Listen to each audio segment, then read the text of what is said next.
Shalom saudara, salam sejahtera dalam kasih Tuhan kita Yesus Kristus. Kebenaran hari ini berjudul makanan jasmani dan makanan rohani. Saudaraku, kita harus cerdas dan teliti mengamati yang ditulis oleh Alkitab. Karena Alkitab sangat cerdas dan menyimpan rahasia-rahasia yang sangat luar biasa. Penulisnya adalah orang-orang saleh yang diilhami oleh Roh Kudus, yang kehidupan moralnya berkualitas tinggi. Hal ini bisa dilihat dari jejak rekam hidup mereka, saudara. Bisa saja orang mengaku menerima wahyu atau ilham dari Allah dan mengaku sebagai utusan Allah. Tetapi kalau kualitas moralnya rendah, diragukan keabsahan wahyu atau ilham yang diterimanya. Selain itu, penulis Alkitab adalah cerdik cendekiawan atau orang terpelajar seperti Musa yang dididik di istana Firaun. Daniel adalah bangsawan yang terpelajar dari Yehuda dan lain sebagainya. Mereka bukan orang yang tidak berpendidikan dan yang tidak mengerti tulisan dan sastra. Mereka bukan orang yang tidak berpendidikan dan yang tidak mengerti tulisan dan sastra. Mereka orang-orang yang cakap dalam bidang itu, bukan orang yang tidak terpelajar dan tidak berpendidikan, saudaraku sekalian. Ini harus kita pahami supaya kita mengerti bahwa Alkitab itu benar-benar wahyu Tuhan, tidak sembarangan ditulis oleh orang-orang yang sembarangan, saudaraku. Orang-orang yang menerima wahyu atau ilham dari Allah yang menulis Alkitab adalah orang-orang yang cakap, orang-orang yang berkapasitas untuk memahami dan menangkap wahyu atau ilham dari Allah serta membahasakannya. Bisa dimengerti kalau mereka mampu menyusun, ya. Mereka mampu menyusun kata dan kalimat dalam bahasa begitu cermat. Tuhan bisa menjadikan mereka bejana-bejana yang dapat mengimbangi kecerdasan Allah dalam level tertentu. Jadi mereka bisa menjadi, ya, bejana di sini maksudnya kawan sekerja yang dapat mengimbangi kecerdasan Allah dalam level tertentu. Wahyu dan ilham dari orang-orang seperti ini dapat dipercaya. Di lain pihak, untuk memahami isi Alkitab yang memuat kebenaran Allah, juga harus memiliki kehidupan yang bersih atau kudus, tidak mencintai dunia, ya, hidup dalam standar kesucian moral Allah, serta memiliki kecerdasan rasio yang memadai. Nah, kecerdasan rasio ini bisa dilatih melalui pendidikan formal, sekolah teologi, atau belajar sendiri. Dalam Kejadian pasal 2 ayat 9 tertulis, lalu Tuhan Allah menumbuhkan berbagai-bagai pohon dari bumi yang menarik dan yang baik untuk dimakan buahnya, dan pohon kehidupan di tengah-tengah taman itu, serta pohon pengetahuan tentang yang baik dan jahat.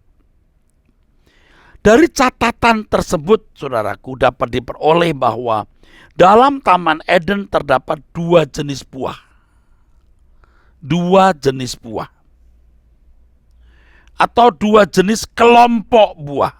Mungkin lebih tepat begitu, saudara. Antara lain, pertama, saudaraku, ya, antara lain, pertama, buah dari berbagai pohon yang baik untuk dimakan guna pemenuhan kebutuhan jasmani. Kedua adalah buah yang dikonsumsi oleh pikiran, yaitu buah dari pohon kehidupan dan buah dari pohon pengetahuan tentang yang baik dan jahat. Kita harus dengan cerdas memahami apa yang tertulis dalam kitab Kejadian ini, saudaraku. Ya. Pertama, buah dari berbagai pohon yang baik untuk dimakan guna pemenuhan kebutuhan jasmani. Kedua adalah buah yang dikonsumsi oleh pikiran, yaitu buah dari pohon kehidupan dan buah dari pohon pengetahuan tentang yang baik dan jahat. Dalam Kejadian pasal 2 ayat 9 terdapat dua kalimat. Kalimat pertama, lalu Tuhan Allah menumbuhkan berbagai-bagai pohon dari bumi yang menarik dan yang baik untuk dimakan buahnya. Ini fisik. Yang kedua, dan pohon kehidupan di tengah-tengah taman itu, serta pohon pengetahuan tentang yang baik dan jahat.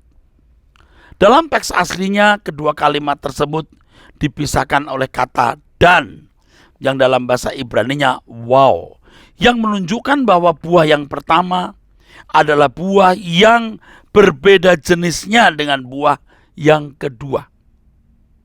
Terkait dengan hal ini, ada hal yang patut mendapat perhatian kita, saudaraku, bahwa semua pohon yang baik untuk dimakan buahnya, ini buah yang pertama, jenis buah yang pertama, saudaraku sekalian, ditumbuhkan dari tanah. Penulis kitab Kejadian tidak menggunakan kata bumi, yang dalam bahasa Ibraninya eretz, untuk pijakan media pohon-pohon buah itu tumbuh, tetapi menggunakan kata tanah, yang dalam bahasa aslinya adalah adamah. Adamah. Dari kata adamah maka lahir kata Adam. Kata adamah juga digunakan untuk menjadi bahan tubuh manusia. Itulah sebabnya, saudara-saudara sekalian, nama Adam diambil dari kata ini. Nama Adam diambil dari kata ini, saudaraku. Adamah. Adam. Kata adamah lebih tepat diterjemahkan dust, ground, tanah atau debu, soil, tanah liat. Hal ini hendak menunjukkan bahwa untuk makanan fisik, pohon-pohonan tumbuh dengan menggunakan media adamah. Hal ini sinkron atau paralel dengan bahan yang dipakai untuk menciptakan tubuh manusia yang dibuat dari debu tanah. Dalam bahasa Ibraninya apar min ha adamah. The dust of the ground atau debu tanah. Buah yang tumbuh dari adamah adalah buah yang dikonsumsi untuk tubuh manusia. Dalam teks aslinya, makanan untuk jasmani ini adalah ma'akal. Buah jenis yang pertama adalah buah yang baik untuk dimakan sebagai konsumsi jasmani. Ya, saudaraku sekalian, ini harus dipahami. Buah yang pertama adalah buah yang baik untuk dimakan sebagai konsumsi jasmani. Ya, dipisahkan oleh kata wow dengan jenis buah yang kedua yang tidak dikatakan untuk dikonsumsi secara harafiah, tetapi secara figuratif dikonsumsi bukan untuk makan jasmani tapi pikiran. Itulah sebabnya Tuhan Yesus berkata manusia hidup bukan hanya dari roti, tapi juga dari setiap firman yang keluar dari mulut Allah. Jadi ada makanan jasmani, ada makanan rohani. Kalau hewan tidak memiliki unsur kekekalan, hanya membutuhkan makanan jasmani.